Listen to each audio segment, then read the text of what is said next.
Wait! Stop the funeral! The loud scream made every person in the church jump. Rain slammed against the windows. Thunder shook the walls. Everyone turned toward the back doors as a young woman rushed inside, soaked from head to toe. Her blonde hair stuck to her face. Her hands trembled as she held up a small silver flash drive. "It wasn't suicide," she cried. "Emily was murdered." A loud gasp filled the room. At the front of the church stood Detective Ryan Carter. He froze beside the white coffin. Emily Harper's parents looked shocked and confused. Emily had been dead for 3 days. The police already closed the case. Everyone believed she had fallen from the cliffs outside the town after losing control of her car during a storm. But now her younger sister Lily was pointing at the coffin with terrified eyes. "She knew she was going to die," Lily whispered. "And she left proof." The room became silent. Detective Carter slowly stepped forward. "What proof?" Lily swallowed hard. Her hands shook so badly she nearly dropped the flash drive. "She sent this to me last night," she said. But the message was timed to arrive after her death. People began whispering all around the church. Ryan frowned. "That's impossible." Lily looked directly at him. "No," she said softly. "Emily solved her own murder." Ryan carefully took the flash drive from her hand. His heart pounded as he plugged it into his laptop. The screen flickered. Then Emily's face appeared. She was sitting in her bedroom, breathing fast, her eyes red from crying. "If you're watching this," she said on the video, "I'm already dead." A terrified murmur spread across the church. Emily looked over her shoulder in the video like she was afraid someone was watching her. "I found out something horrible," she whispered. "Someone close to me killed before, and they're going to kill again." Ryan felt cold sweat slide down his neck. Emily leaned closer to the camera. "And the person who murdered me is..." The video suddenly cut to black. The church exploded with shocked voices. "What happened? Who was it? Play it again." Ryan clicked the mouse again and again, but the file was corrupted. Then the lights inside the church went out. Darkness swallowed the room. Women screamed.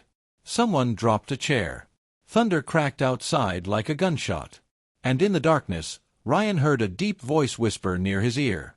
"You should have left this case buried." Then something hard slammed into the back of his head. Earlier that week, the town of Ravensbrook had been peaceful and quiet. Nothing ever happened there. Kids rode bicycles down the streets.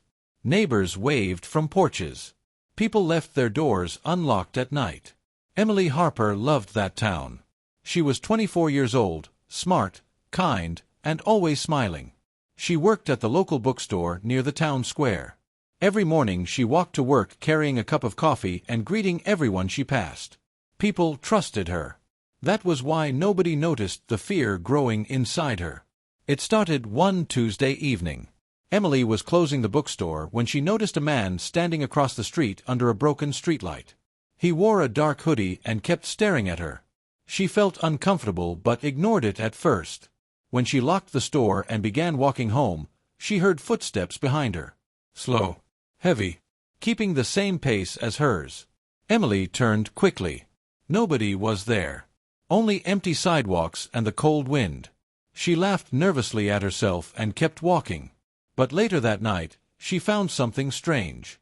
Her bedroom window was open. Emily was sure she had locked it before leaving for work. Her heart began beating faster as she stepped inside her room. Everything looked normal except for one thing. A single photograph sat on her bed. It was an old picture of Emily and her best friend Sarah Miller taken years ago at the lake outside town. But someone had scratched a giant red X over Sarah's face. Emily stared at it in horror. Then she noticed words written at the bottom of the picture in black marker. "You were never supposed to see the truth." Emily suddenly heard a loud creak downstairs. Someone was inside her house. She slowly backed away from the bedroom door, trying not to breathe too loudly. Another creak echoed through the hallway below. Then came the sound that made her blood freeze. Footsteps. Coming up the stairs. Emily's heart hammered against her chest as the footsteps climbed the stairs. Step, step, step. The old wooden staircase groaned louder each second. She looked around her bedroom wildly, trying to think. Her phone sat on the desk near the door. Too far away. The only other exit was the window behind her. Another step. Whoever was downstairs was getting closer. Emily quietly backed toward the window and pushed it open wider. Cold night air rushed into the room. Rain had started falling outside. Then the footsteps stopped. Complete silence filled the house. Emily held her breath. Maybe the person had left. Maybe she imagined everything. Then her bedroom doorknob slowly began to turn. Emily nearly screamed. The door creaked open inch by inch. A dark figure stood in the hallway, too shadowy to see clearly. Emily quickly climbed out the window onto the roof of the porch just as the bedroom door slammed fully open behind her. "Emily," a man's voice called softly. "You shouldn't run from me." Her blood turned cold. She knew that voice. But before she could fully recognize it, the roof beneath her foot cracked loudly. Emily slipped and slid down the wet shingles. She barely grabbed the edge before falling. Inside the room, the dark figure rushed toward the window. Emily let go and dropped into the muddy bushes below. Pain shot through her ankle, but she forced herself up and ran. Rain poured heavily now. She sprinted through backyards and narrow streets, terrified to look behind her. Finally, she reached the house of her best friend, Sarah Miller. Emily pounded on the door. "Sarah! Open up!" The porch light flicked on. Seconds later, Sarah opened the door wearing pajamas and looking confused. "Emily, what happened to you?" Emily stumbled inside, soaked and shaking. "Someone was in my house," she gasped. "They left me a message. I think they're trying to kill me." Sarah's face turned pale. "What?" Emily pulled the photograph from her jacket pocket and showed her. Sarah stared at the red X across her own face. Then something strange happened. For just 1 second, Sarah looked nervous instead of surprised. Emily noticed it immediately. "You know something," Emily whispered. Sarah quickly shook her head. "No, of course not." But Emily could feel something was wrong. The two girls had been best friends since childhood. Emily knew Sarah better than anyone. She knew when Sarah was lying. Sarah forced a smile. "You're scared right now. That's all. Stay here tonight, okay?" Emily nodded slowly, but deep inside, her fear grew even stronger. Later that night, Emily lay awake on Sarah's couch staring at the ceiling while thunder rumbled outside. She could not stop thinking about the words on the photograph. You were never supposed to see the truth. What truth? And why was Sarah acting so strangely? Around midnight, Emily heard soft whispering from the kitchen. She carefully sat up. Sarah was talking on the phone. Emily quietly moved closer and listened from the hallway. "I think she knows," Sarah whispered nervously. A long pause followed. Then Sarah spoke again. "No, I didn't tell her anything, but she found the picture." Emily's stomach twisted. Sarah lowered her voice even more. "What do you want me to do?" Emily backed away slowly, her breathing shaky. Sarah was hiding something. Maybe something dangerous. Emily quietly grabbed her jacket and slipped out the front door without making a sound. Rain still poured from the sky as she hurried down the empty street. Her mind raced with questions. Who was Sarah talking to? What truth had Emily discovered? And why did it feel like everyone around her was suddenly lying? Emily finally decided there was only one person she could trust. Detective Ryan Carter. She drove straight to the police station before sunrise. Ryan looked surprised when she entered his office dripping wet and exhausted. "Emily," he said. "What happened?" She shut the office door behind her. "I think someone wants me dead." Ryan frowned. "Slow down." Emily explained everything: the man outside the bookstore, the open window, the photograph, the footsteps, and Sarah's strange phone call. Ryan listened carefully without interrupting.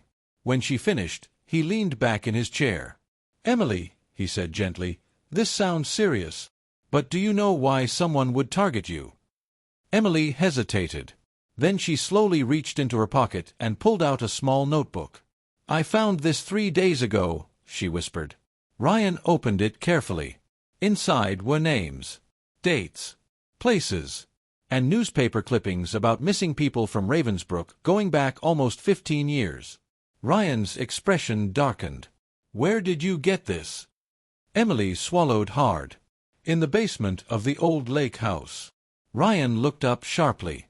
"The Miller Lake House?" Emily nodded.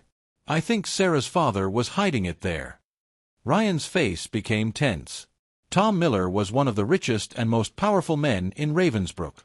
People respected him, trusted him.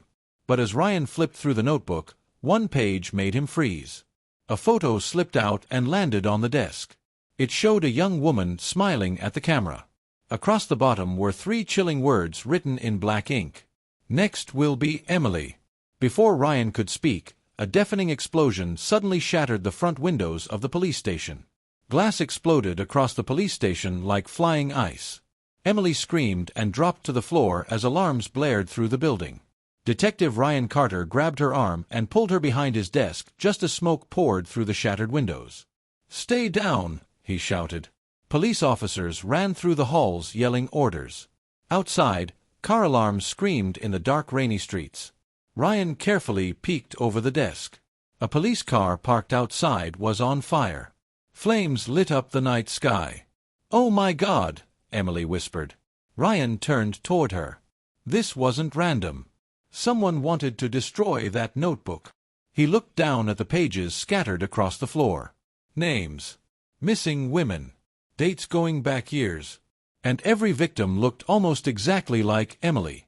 Ryan grabbed the notebook quickly and stuffed it into a file bag. "We're leaving," he said. "What about the others?" "The station isn't safe anymore."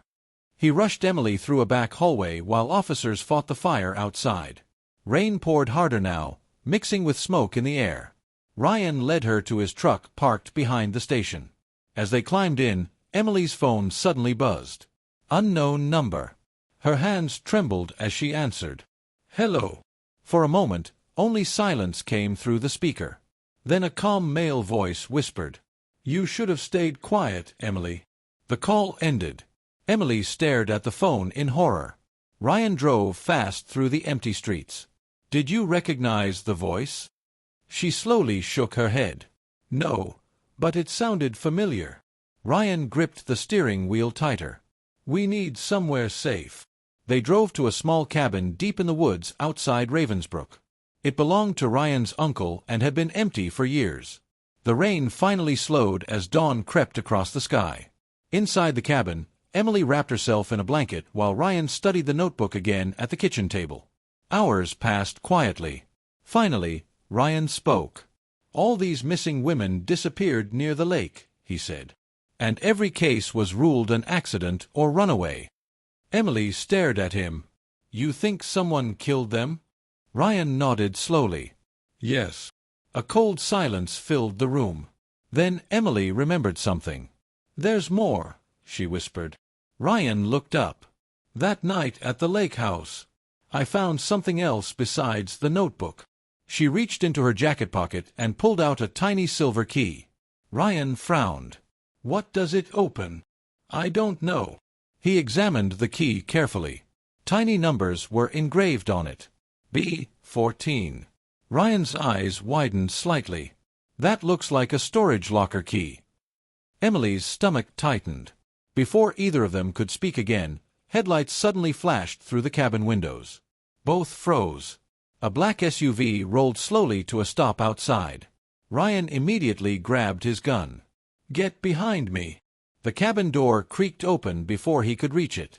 An older man stepped inside wearing a raincoat. Tom Miller. Sarah's father. Emily's face went pale. Tom raised both hands calmly. "I'm not here to hurt anyone," he said. Ryan kept his gun pointed directly at him. "Then start talking." Tom looked exhausted, like he had not slept in days. "You're both in danger," he said quietly. Emily stared at him angrily. "The notebook was hidden in your basement." Tom closed his eyes for a moment. "I know." Ryan's voice hardened. "Those missing women. What do you know about them?" Tom stepped farther inside. "More than I ever wanted to." Emily's heart pounded. Tom looked directly at her. "Emily, Your mother was one of them. The room fell silent. Emily blinked in confusion. What? Tom swallowed hard. Your real mother disappeared 20 years ago. Emily shook her head immediately. No. That's impossible. The people who raised you adopted you after she vanished. Emily felt dizzy. No, that can't be true. Tom slowly reached into his coat pocket and removed an old photograph. He handed it to her. Emily stared at it with trembling hands. The woman in the picture looked exactly like her. Same eyes, same smile, same blonde hair. On the back of the photo were words written in faded ink. If anything happens to me, protect my daughter. Emily's knees nearly gave out. Ryan caught her before she fell. Tom looked filled with guilt. She discovered something terrible before she disappeared, he said softly. The same thing you discovered. Emily's voice shook. What truth? Tom hesitated. Then he finally answered. There's a killer in Ravensbrook who's been hiding in plain sight for 20 years. Thunder rumbled outside again.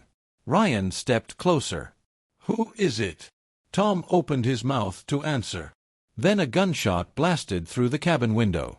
Blood sprayed across the wall. Emily screamed as Tom collapsed to the floor. Tom Miller crashed onto the wooden floor as blood spread across his shirt. Emily screamed and dropped beside him. Tom. Detective Ryan Carter spun toward the shattered window and fired twice into the darkness outside. Bang, bang. The woods echoed with gunshots.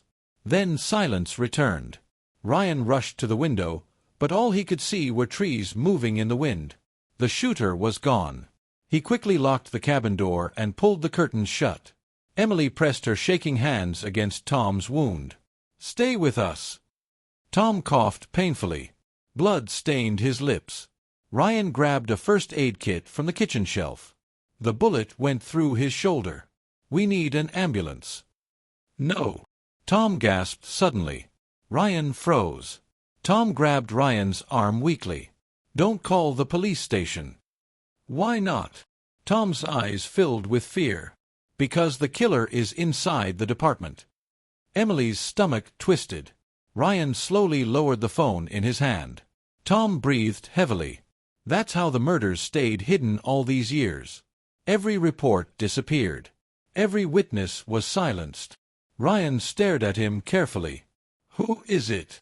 Tom looked toward Emily. I can show you, he whispered. Emily leaned closer.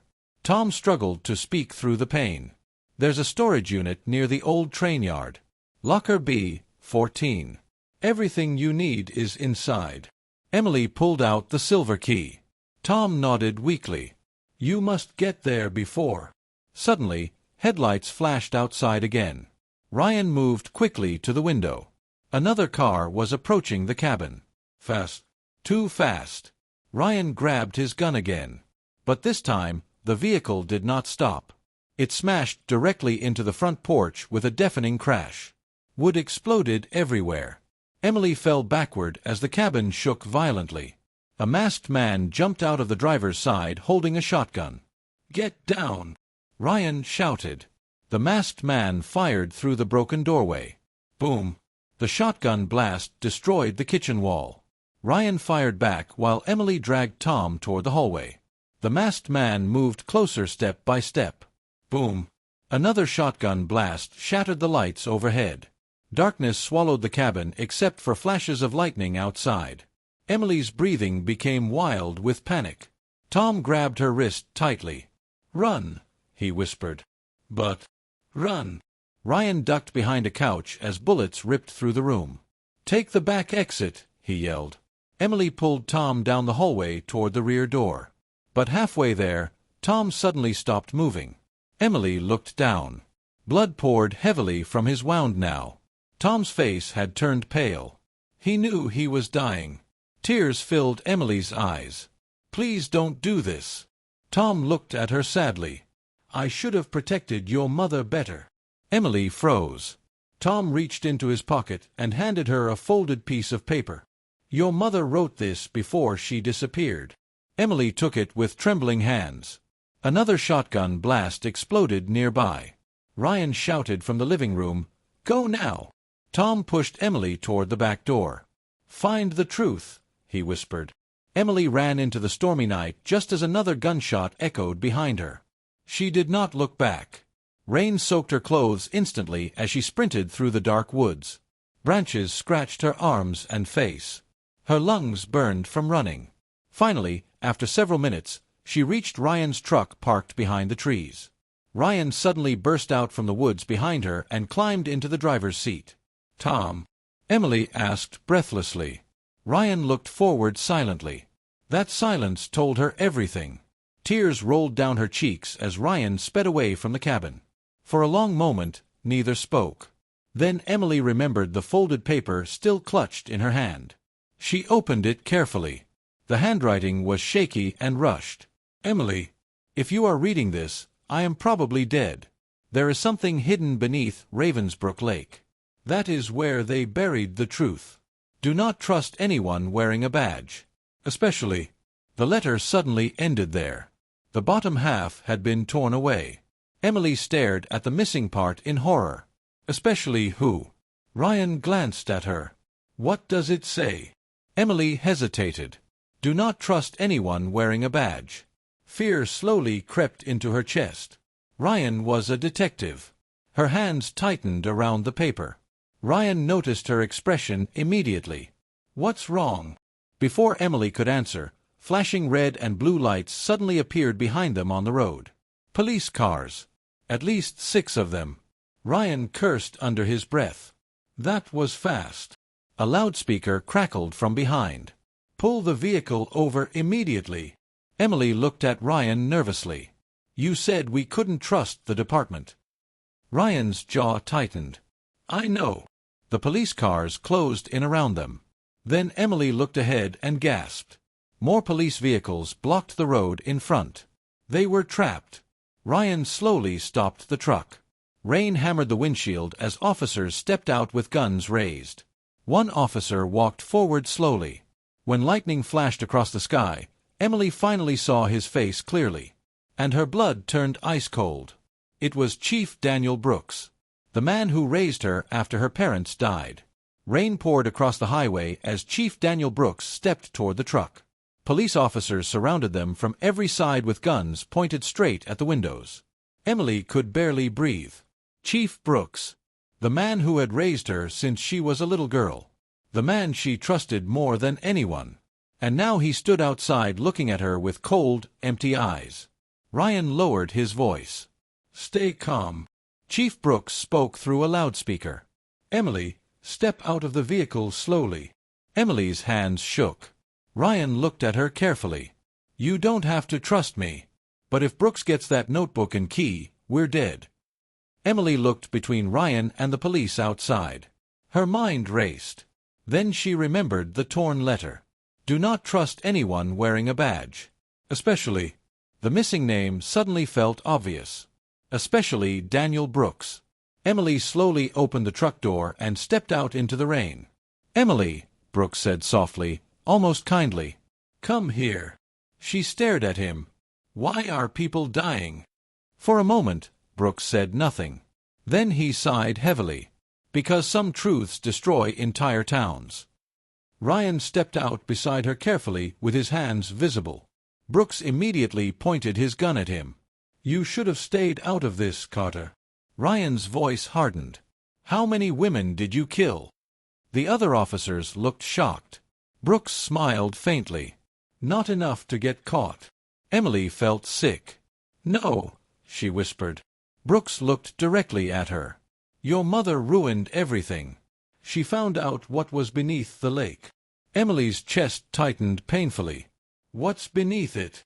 Brooks' smile disappeared. A graveyard. Lightning flashed across the dark sky.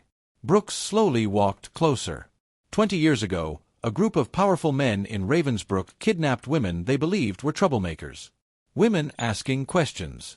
Women uncovering secrets. He paused. Your mother was one of them. Emily's eyes filled with tears. You killed her. Brooks shook his head calmly. No. I only cleaned up the mess afterward. Ryan stepped forward angrily.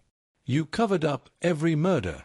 Brooks laughed quietly, and the town stayed peaceful because of it. Emily suddenly understood everything. The missing women, the hidden notebook, the threats, Sarah's fear, Tom's guilt, her mother's disappearance. It was all connected. Brooks looked at Emily almost sadly. I raised you because I felt responsible. But then you started searching for answers. His face darkened. Just like your mother. Emily's voice trembled. Sarah knew, didn't she? Brooks nodded slowly. She discovered the truth by accident. Tom tried protecting her, but it was too late. Where is Sarah now? Brooks stayed silent. That silence answered the question. Emily felt tears stream down her face. Brooks raised his gun slowly. I really hoped it wouldn't end this way. Suddenly, Ryan shouted, "Now!" Before Brooks could react, Ryan tackled Emily to the ground. Gunshots exploded everywhere.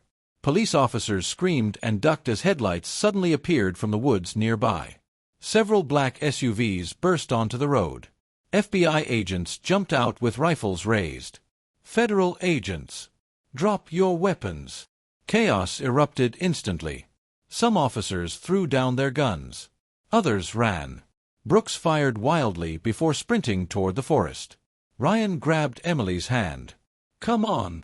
They chased Brooks through the rain-soaked woods while FBI agents followed behind. Branches snapped beneath their feet. Brooks ran desperately toward Ravensbrook Lake. Emily's heart pounded harder when she saw the water ahead.